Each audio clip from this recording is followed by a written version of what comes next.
See, Katie goes out of her way to avoid drama, and you are drama. I am not drama.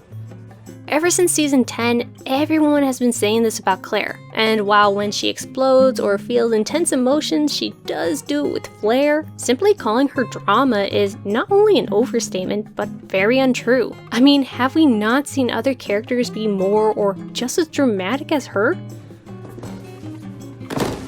You told me to play basketball!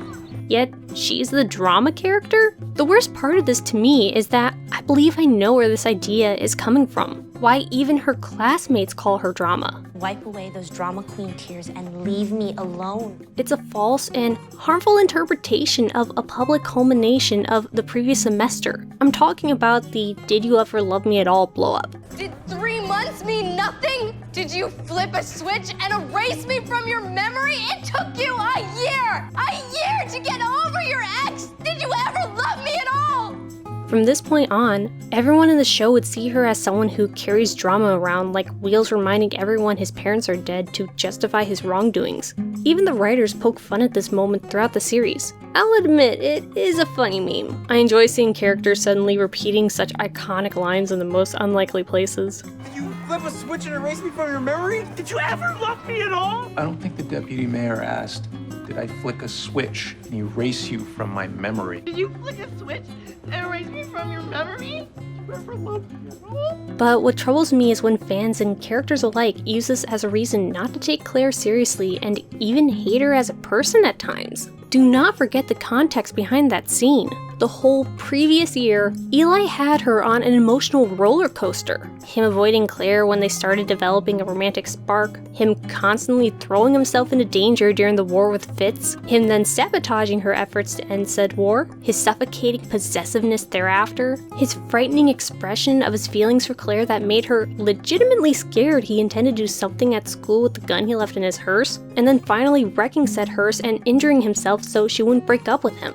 After all that and not talking for 2 weeks, suddenly Eli is over her and their whole shared history? He's fine and has nothing to say to her? That's some intense emotional whiplash. Not only can Clare not trust what Eli says and is concerned that this is yet another manipulation, but what if it is true that he's already moved on? Then what does that mean for all the suffering Clare endured? Was Eli ever serious about her? Did he honestly care for her so little that he could just continue on like nothing happened after merely 2 weeks? Clare had a point. It took a year for him to finally move on from Julia and her death, and she still hung over their relationship for most of season 10. But then it only took him 2 weeks to be over Clare? 3 months is a long time, especially for a high school couple. Long enough for intense feelings to linger, even if you were the one to break it off. And Clare struggled to deal with the idea that she was the only one who left the relationship with scars. What she experienced with Eli had a profound impact on her. She wasn't just able to shake it off after 2 weeks, so why was Eli able to? Eli, the guy who crashed his car for her. Why was she the only one hurting from the death of their love? Yes, she needed closure. Clare needed to know that everything would be okay hereafter and that they both can continue on with their lives. But Eli wasn't giving her that. By acting as though they barely knew each other, he was preventing Clare from closing her still open wounds. Yes, of course he didn't do this on purpose. Eli's medication basically made him into an emotionless robot, so he couldn't really feel anything about the breakup.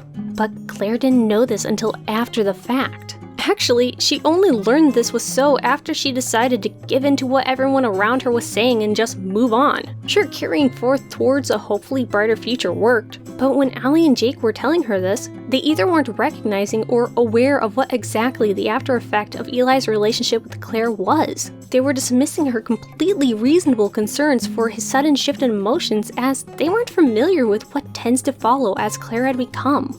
And yet, this scene, this culmination of a toxic and abusive relationship has made Clare into the face of drama to her classmates and many fans. She does take herself too seriously at times, especially later down the line. but I don't really think she's as drama as many think. It seems drama follows Claire Edwards, especially because of baggage incurred from those she interacts with, but you could say the same thing about Allie, or Manny, or even Drew. Things happening to her isn't Claire being drama, and neither is having emotional scars from a toxic relationship. It's true that most of the people in school didn't know the exact details of her and Eli's relationship, but we as an audience do. So we have little excuse when we view this scene as Claire being drama. It's downright ignorance and frankly a dismissal of what an abuse victim has faced. I get there's a lot of people who just don't like Claire, but this scene is not a good reason for it. So YouTube is terrible at making sure people actually see the content that they want to see. Even if you subscribe to someone, that isn't a guarantee that you're actually going to see their content. I'm looking at you, notification bell. So if you actually want to keep up with the things I make or talk to me somewhere that isn't Twitter, there's now a Discord server for that. Use this invite code to keep track of the things I make and talk to me in my NotAVampyre crypt. And if you still want to catch me on Twitter, you can find me at NotAVampyre. Thank you for consuming this video, and until next time.